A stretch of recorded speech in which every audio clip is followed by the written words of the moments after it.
This is Greg Vinson. We're at the Soyatech Global Soybean Summit here in New Orleans this week, talking to Michael Whitehead, who is the Vice President or the Executive Director of Food and Agriculture Research for Rabobank. Michael, you just gave an update on the Doha round, and why don't you just tell us where we stand with that and what the outlook is for the year?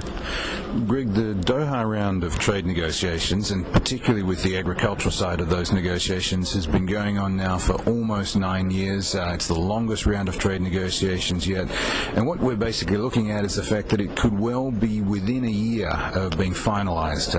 If these trade talks are wrapped up, what does that mean for the ag sector, particularly in the US? It could mean greater market access for the egg products coming out of the US, for grains, for oilseeds, for so many other products. But it could also mean changes to the Farm Bill and other structures that we have at the moment. You mentioned that a year ago you probably had a completely different story. What's changed, and why do you think we're actually going to get this thing done after almost a decade? The trade negotiations have just about got to the point that if they don't happen soon, then they may never happen. And if the trade negotiations, if Doha falls over, then the WTO itself could be in big trouble. It could become a toothless tiger and lose so much of the power for resolving trade disputes, for creating market access that it's always had. Another big reason is to do with the new group of G20 nations, the 20 major economies in the world. When they came together in Pittsburgh a few weeks ago, one of their main focuses was to resolve Doha. They have in many ways pinned their credibility in a big way to resolving Doha, and that's why, despite so many of their domestic pressures in agriculture and other trade issues, they are going to really look to wrap this up. We would think hopefully sometime in 2010. Our climate in Washington right now, a lot of people in agriculture fear that that's not terribly friendly towards trade, particularly agriculture trade. What do you see out of Washington that would make you think that we're going to get behind this in the United States?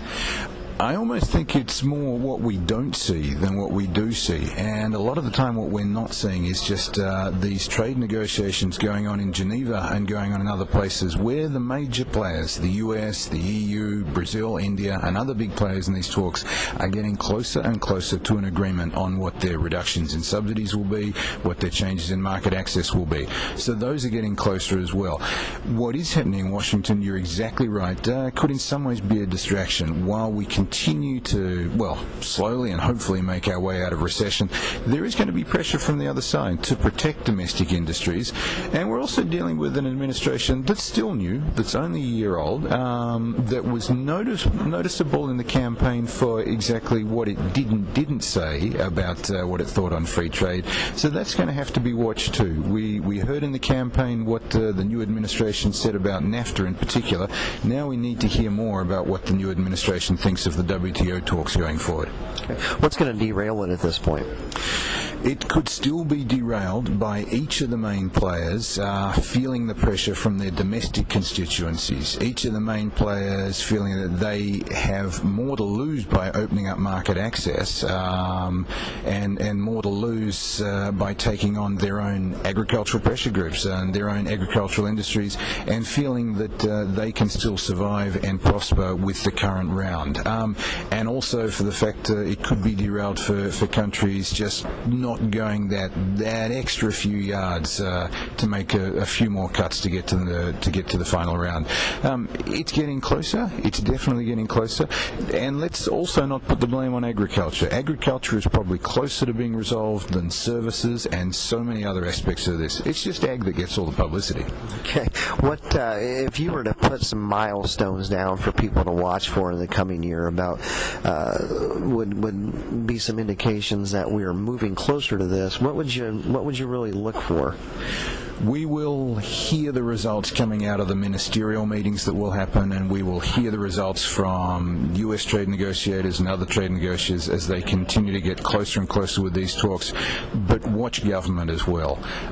Watch what the EU is saying, watch what the U.S. administration is saying, in particularly when these two players get very close, and to a degree what the Brazilians and the Indians, probably two of the biggest other players in this, are saying as well. So watch the rhetoric coming out of government Government will be very careful, and the US government, for example, in how they would structure announcing a finalisation of this, whilst also making sure that domestic agricultural lobbies weren't unhappy with the decision.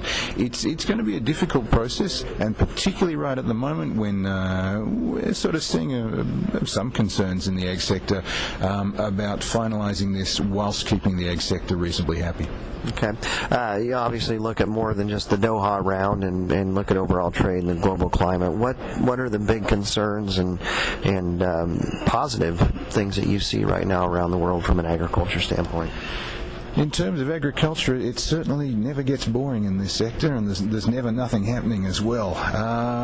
2010 and going forward is going to be interesting in terms of what impact has the global recession had on ag. One of the big issues, and we're talking soybeans today, everybody worried about whether the Chinese would see some falls in their demand for soybeans and what impact that would have.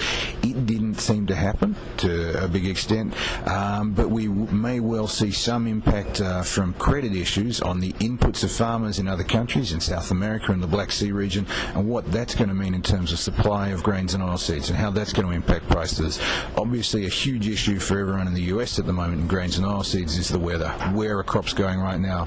What impact is that going to have in coming months, and how's the market going to react to that as well?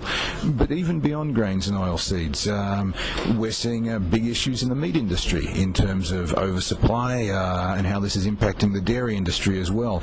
The biofuels industry, it has been on a roller coaster, and for many in the biofuels industry, after the peaks of 2007 and the slides going down into 2009, things are starting to look better, but we'll have to see where the administration goes with its announcements there and how that comes back into ag as well. There is certainly going to be a lot happening in this industry. Things overall are looking positive. The demand factor is still out there, although we're not seeing sort of any supply issues, some supply crises at the moment. So we're probably going to see prices looking reasonably optimistic, but there are no signs that they will spike as they did in the past year or two. That's Michael Whitehead. He's the Executive Director of Food and Agricultural Research for Rabobank out of New York. And appreciate your time, Michael. Thank you.